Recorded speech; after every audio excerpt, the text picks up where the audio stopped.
Assalamualaikum warahmatullahi wabarakatuh. Kembali lagi dengan saya Firda Azahra. Dan di video kali ini saya akan melanjutkan praktik mengenai skrip dasar, kalau tidak salah, mengenai skrip dasar modul ke-11.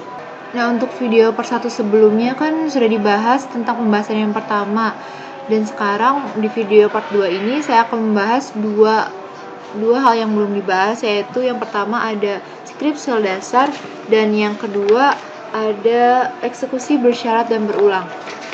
Langsung saja kita menuju ke pembahasan yang kedua tentang skrip sel dasar.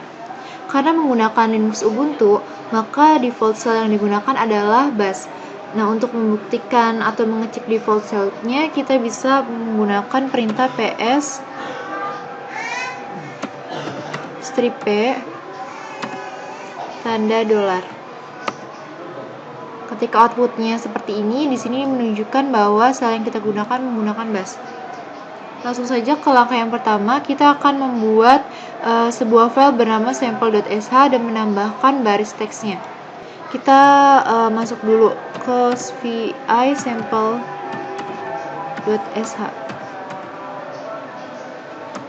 Setelah sudah, kita ketikkan echo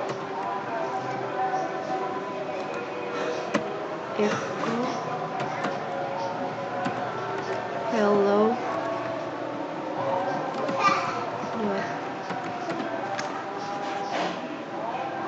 Here is the calendar.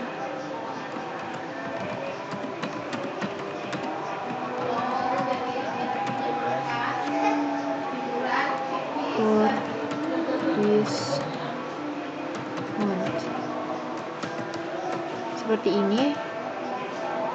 Lalu setelahnya kita coba call. Setelah tadi kita menjalankan vi sample.sh lalu memasukkan perintah echo, kita kembali lagi ke perintah ke prom yang pertama, prom cell bash, lalu kita panggil yang ada di vi sample.sh-nya. Jadi outputnya akan seperti ini. Lalu untuk langkah yang selanjutnya, untuk memperjelas bahwa ini adalah script cell bash, kita perlu menyertakan baris khusus di bagian atas file yang disebut dengan sbbang atau sbbang. Baris ini dimulai dengan tanda hashtag atau tagar, lalu tanda seru, dan kemudian berisi jalur ke sel bash yang dapat dieksekusi. Untuk menjalankannya, kita tambahkan baris berikut pada bagian sample.sh. Kita masuk lagi vi sample.sh-nya, kita jalanin lagi tagar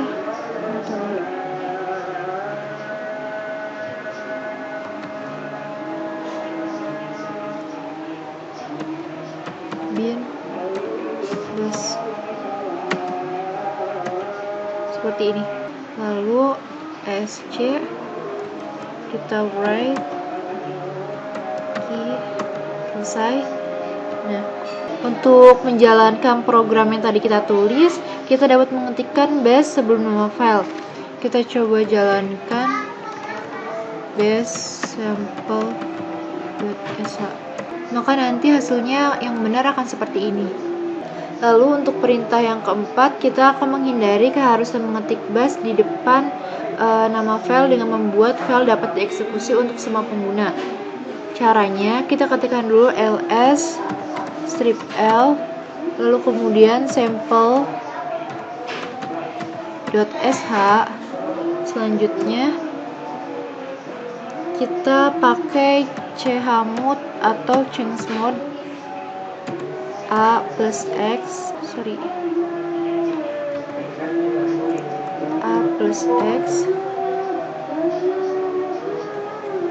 sample.sh lagi. Setelah itu ls strip l lagi sampel sh.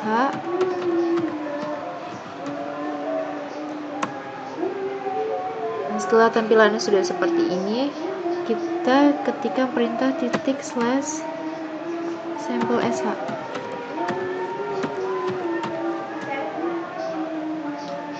Seperti ini. Jadi kalau misalnya kita nggak mau menggunakan perintah bash, kita bisa menggunakan perintah yang tadi, yang ini. Nah, tadi kan kita mengetikkan perintah change mode yang ini. Ini berarti digunakan untuk mengubah hak akses pada file agar file tersebut tuh bisa dieksekusi. Langkah yang kelima, kita akan menjalankan perintah shell di dalam perintah shell yang lain. Kemudian hasil dari perintah internal akan dikembalikan sebagai argumen ke perintah eksternal. Dan kita akan menambahkan yang berikut ini ke bagian bawah file sample.sh. Jadi kita buka lagi sample.sh-nya. Kita tambahkan echo, lalu today is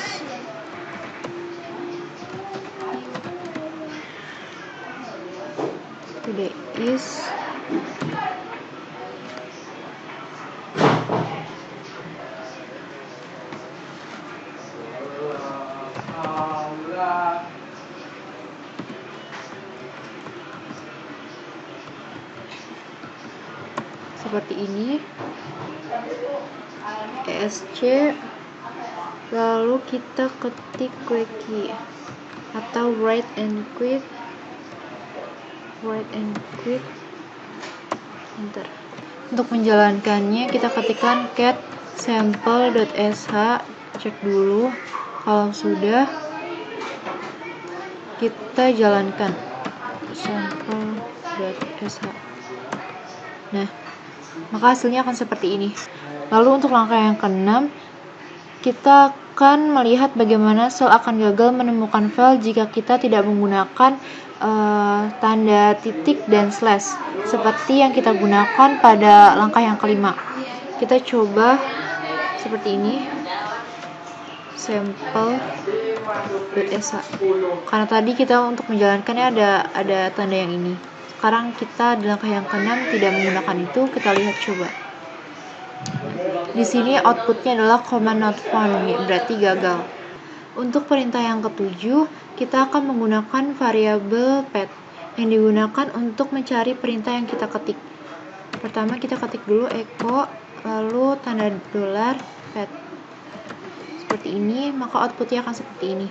Dan untuk langkah yang terakhir, kita lebih dulu membuat directory bin-nya. Tetapi dalam kasus ini saya sudah pernah membuat directory bin-nya, jadi nanti akan hasilnya seperti ini. Di sini sudah dijelaskan kalau make directory cannot create directory bin karena directory bin itu sudah ada. Jadi kita lanjut ke perintah yang selanjutnya. Kita akan memindahkan move sample.sh, memindahkan sample.sh ini isinya ke directory bin. Setelah sudah, kita coba change directory dulu untuk melihat apakah sudah berhasil dipindahkan atau belum. Change directory bin, lalu kita ketik sample.sh seperti ini, atau sample.sh nya saja. Di sini seharusnya ketika kita mengetikkan sample.sh ini, maka akan muncul seperti perintah echo-nya, lalu akan muncul tanggal dan today is-nya. Tetapi pada sistem saya tidak muncul, dan ketika saya mengetikkan atau pindah ke directory bin lalu mengetikkan ini seharusnya juga muncul, tetapi akses permisinya ditolak karena saya login bukan menggunakan user root. Jadi kita lanjut saja ke perintah yang selanjutnya. Karena pembahasan yang kedua sudah selesai, kita beralih ke pembahasan yang ketiga tentang eksekusi bersyarat dan berulang. Langsung saja kita hapus dulu. Langsung saja kita ke perintah yang pertama, ke langkah yang pertama. Untuk perintah yang pertama ini, kita akan membuat file drive.sh dan buat file tersebut dapat dieksekusi untuk melihat cara kerja pernyataan if dan tes. Kita ketikkan dulu pi drive.sh. Setelah sudah tampil ini, kita ketikkan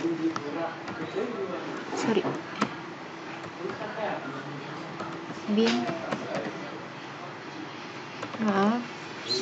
/bin plus. kemudian echo please enter your age.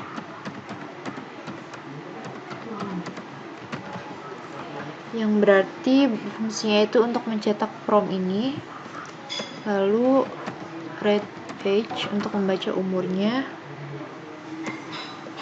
if test age lt 16, yang artinya perintah ini akan mengembalikan true jika umurnya itu secara numerik kurang dari 16 tahun. Lalu selanjutnya dan echo you are not old enough to drive.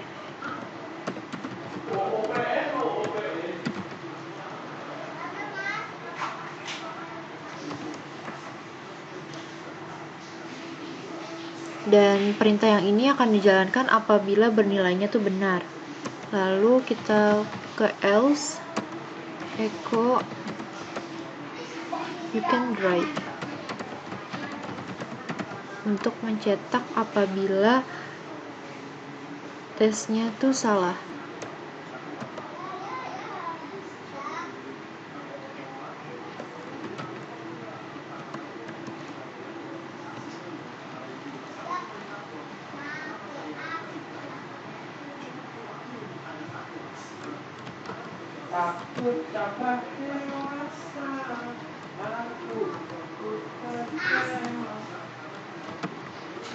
Setelah ketikan ini, ESC right click,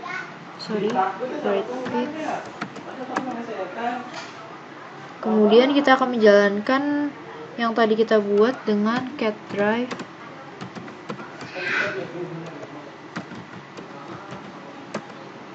seperti ini, lalu change mode a plus x drive.sh.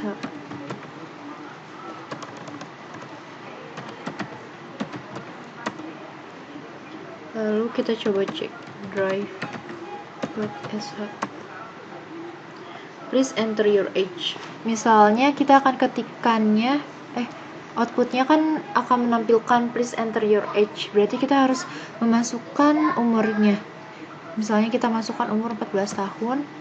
Jadi otomatis ketika kita mengetikkan umur 14 tahun ini, maka akan muncul output you are not old enough to drive. Berarti umur 14 tahun ini tuh belum cukup umur untuk menyetir, untuk diperbolehkan menyetir. Perintah yang ini, variabel yang ini tuh harus bernilai integer. Langkah yang kedua, kita akan mengubah baris if dari drive.sh sehingga akan terlihat baru seperti perintah yang ini. Kita buka dulu pi drive.sh. Setelah sudah, kita arahkan kursor ke if yang ini. Kita ubah dengan klik change slot.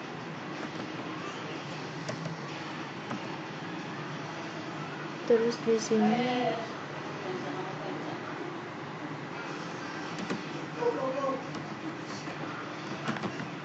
age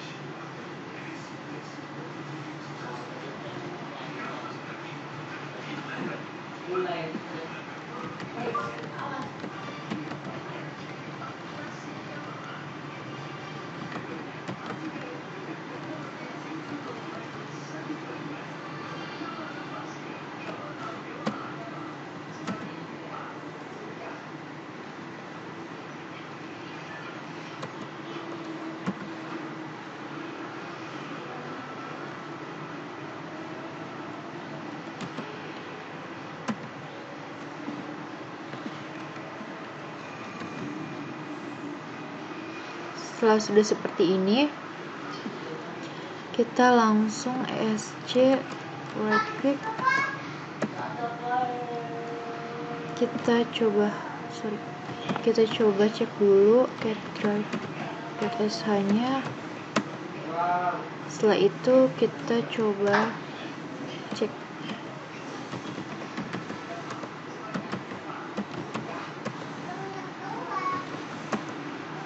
Nah, jadinya seperti ini. Lalu kita juga dapat menggunakan hasil perintase lainnya karena semuanya mengembalikan sukses atau gagal. Misalnya kita buat dan jalankan program yang dapat digunakan untuk menentukan apakah akun pengguna ada di sistem ini. Kita akan buat file bernama checks.sh. vi check.sh di sini. Lalu untuk isinya ada ini bin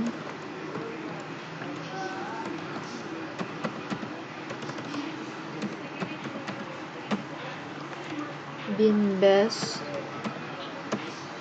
Lalu selanjutnya echo enter username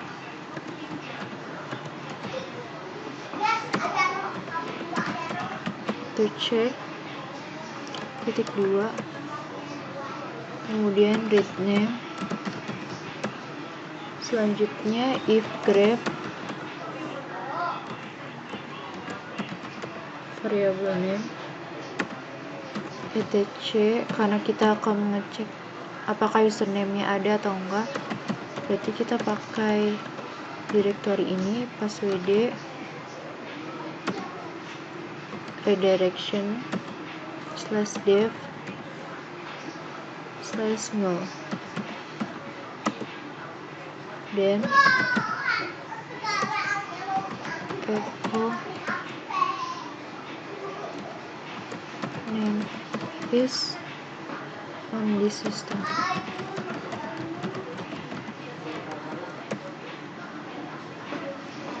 Else echo name does not exist.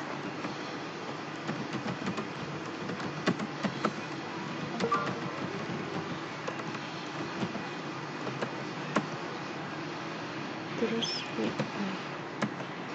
setelah seperti ini kita write quit. Udah, kita coba cek dulu apakah sudah masuk perintahnya atau belum. Check sh. Setelah itu kita change mode a plus x,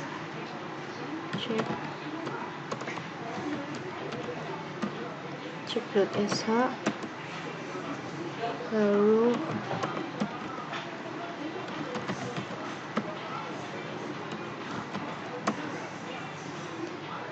misalnya kita masukkan namanya itu Farita. Di sini bisa dilihat kalau outputnya bahwa username Farita ini ada pada sistem yang ini. Lalu bagaimana kalau misalnya kita ketikkan nama yang lain? Coba kita misalnya ketikkan nama Ari. Nah, di sini keterangannya Ari doesn't exist, yang berarti username Ari ini nggak pernah ada di sistemnya. Lalu untuk langkah yang keempat, untuk pernyataan kondisional umum yang lain disebut dengan while loop, pernyataan ini digunakan untuk mengeksekusi kode berulang kali selama pemeriksaan bersyarat mengembalikan benar. Nah, dimulai dengan kita membuat file bernama num.sh atau num.sh. Kita vi num.sh-nya. Udah, setelah masuk kita ketikkan lagi perintah-perintah bin. Setelah sudah, esc_2 write quit. Kita cek dulu cat num.sh, terus change mode chmod a tambah x num.sh-nya.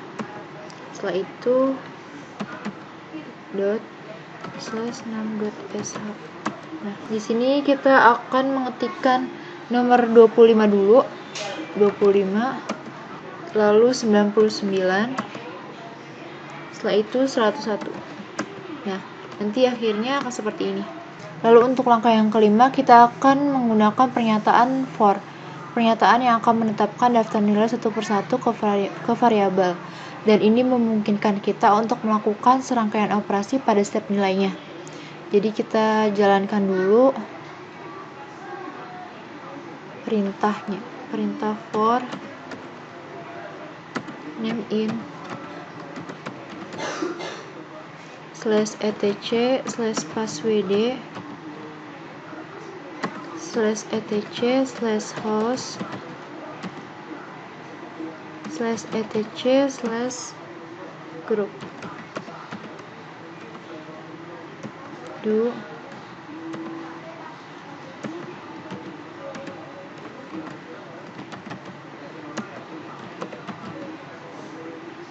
maka nanti outputnya akan seperti ini. Perhatikan bahwa perintah wc ini dijalankan sebanyak 3 kali. Sekali untuk /etc passwd, sekali lagi untuk etc host, dan yang satu lagi untuk etc group. Dan untuk langkah yang terakhir, kita akan menggunakan perintah seek pakai key untuk dapat menghasilkan daftar nilai integer, misalnya dari nilai 1 sampai 10. Di sini misalnya kita akan jalankan perintah pada baris perintah untuk membuat 12 file bernama tes1, tes2, tes3, dan lain-lain sampai tes12. Kita coba langsung ls dulu. Terus for num in seek 112 do